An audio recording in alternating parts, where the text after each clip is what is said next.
Let me ask you something personal.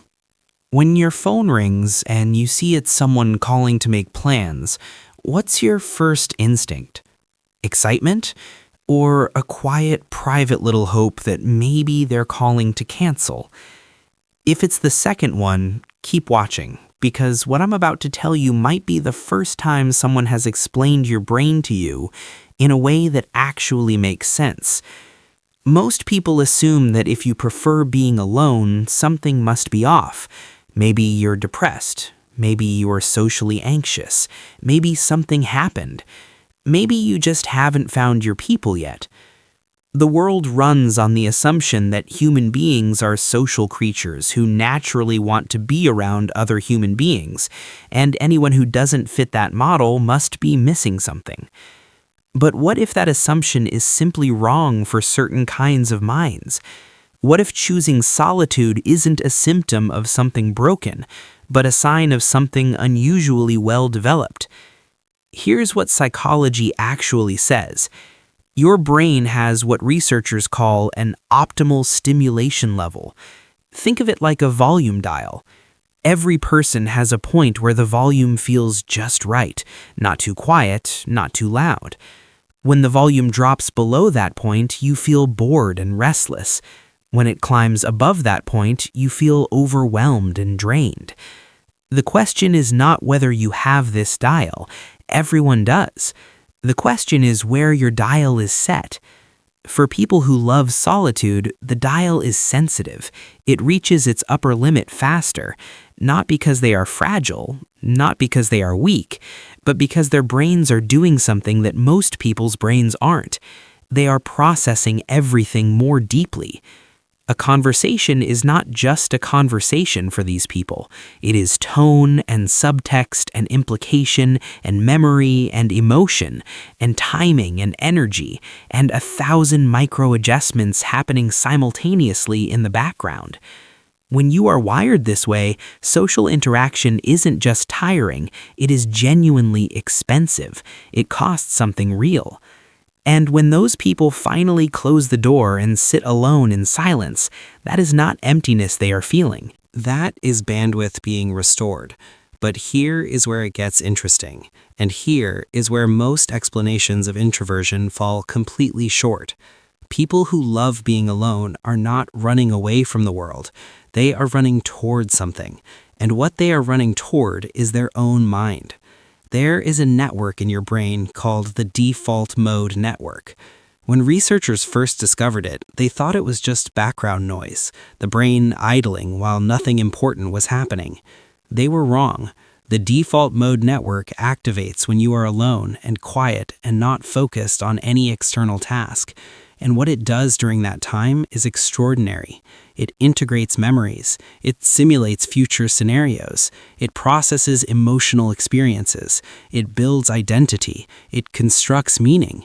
It is, in the most literal neurological sense, your brain talking to itself and making sense of your life. For people who love solitude, this internal conversation is not just tolerable, it is fascinating. Their inner world is not a bare room. It is fully furnished. There are entire landscapes in there, ideas still being developed, questions still being turned over, feelings still being understood. When they are alone, they do not sit in emptiness. They inhabit a space that is genuinely rich. This is also why you will find that many people who love being alone are the ones quietly producing things. They are writing, they are building, they are designing, they are creating, not because they were told to, but because when the noise of the external world finally stops, their internal world turns on like a switch, and silence for them is not a void, it is a studio. Now, I want to address something that almost nobody talks about when they discuss this topic, and it is the concept of psychological autonomy. Autonomy does not just mean independence in the physical sense. It means the feeling that your own mind belongs to you, that your thoughts are your thoughts and not a performance for an audience, that your emotional reactions are genuine and not managed for someone else's comfort, that you are allowed to exist without constantly translating yourself for the room. When you are around other people, even people you genuinely like, There is a layer of ongoing negotiation happening, whether you acknowledge it or not. You are monitoring how you come across. You are adjusting your tone. You are softening an expression that might be misread. You are laughing at the right moments and staying quiet at the right moments and tracking everyone else's emotional state while also trying to maintain your own. It is exhausting in a way that is almost impossible to explain to someone who doesn't feel it. But the moment you are alone, that entire negotiation disappears.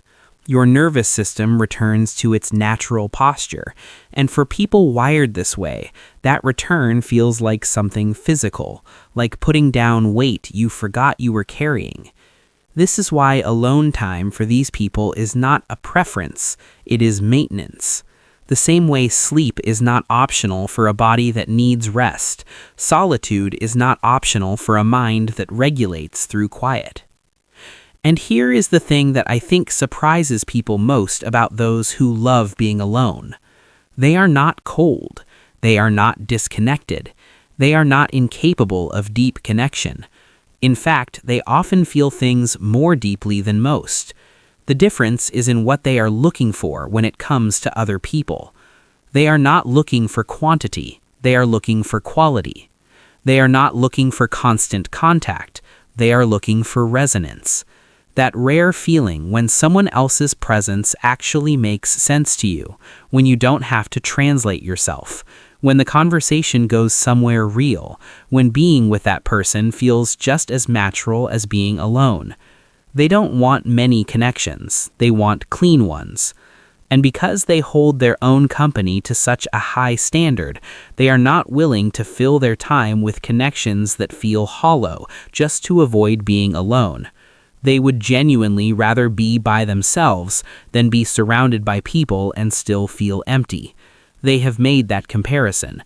They know which one costs more. There is also this. Solitude is honest in a way that social life often isn't. When you are alone, you cannot distract yourself with other people's noise. You sit with whatever is actually there. The feelings you have been avoiding, the questions you have not answered, the things you said last week that still bother you, the direction your life is actually going compared to the direction you say it is going. For a lot of people, this is deeply uncomfortable, which is exactly why they prefer to stay busy and stay social. The crowd is a useful place to hide from yourself. But people who love solitude have made a different choice. They prefer honest discomfort to distracted numbness. They would rather sit with something real and unresolved than lose it in noise that means nothing. And over time, that choice builds something remarkable, a level of self-knowledge that most people simply do not have because they have never spent enough time alone to develop it. So let me bring this together, because I want you to actually hear what I am saying. If you are someone who exhales when plans cancel, if you feel most like yourself when no one is watching, if you find large social gatherings more draining than fulfilling, if you have a rich inner life that most people never see and would not understand if they did, if silence feels like relief and not like punishment, you are not broken. You are not damaged. You are not missing something that everyone else has. You are simply a person whose nervous system is calibrated differently. A person whose depth runs inward rather than outward. A person who has found a relationship with their own mind that many people spend their entire lives avoiding. Stop treating it as a flaw that needs to be corrected. Stop apologizing for needing space. Stop forcing yourself into social situations that drain you just to seem normal. Because the version of normal that requires you to constantly override your own wiring is not health, it is performance. Instead, protect your solitude the way you would protect anything that genuinely sustains you. Build your life around it. Choose the work that rewards depth over performance. Choose relationships that honor space. Create an environment that does not constantly pull you outward when everything inside you is asking to go in. And the next time someone tells you that you are too quiet, too alone, too inside your own head, remember this. Some of the most extraordinary things that have ever existed in this world, the art that moved people, the ideas that changed things, the writing that made someone feel less alone at 3 in the morning. None of it came from noise. It came from someone who was willing to sit in a quiet room long enough to find something real. That person might be you.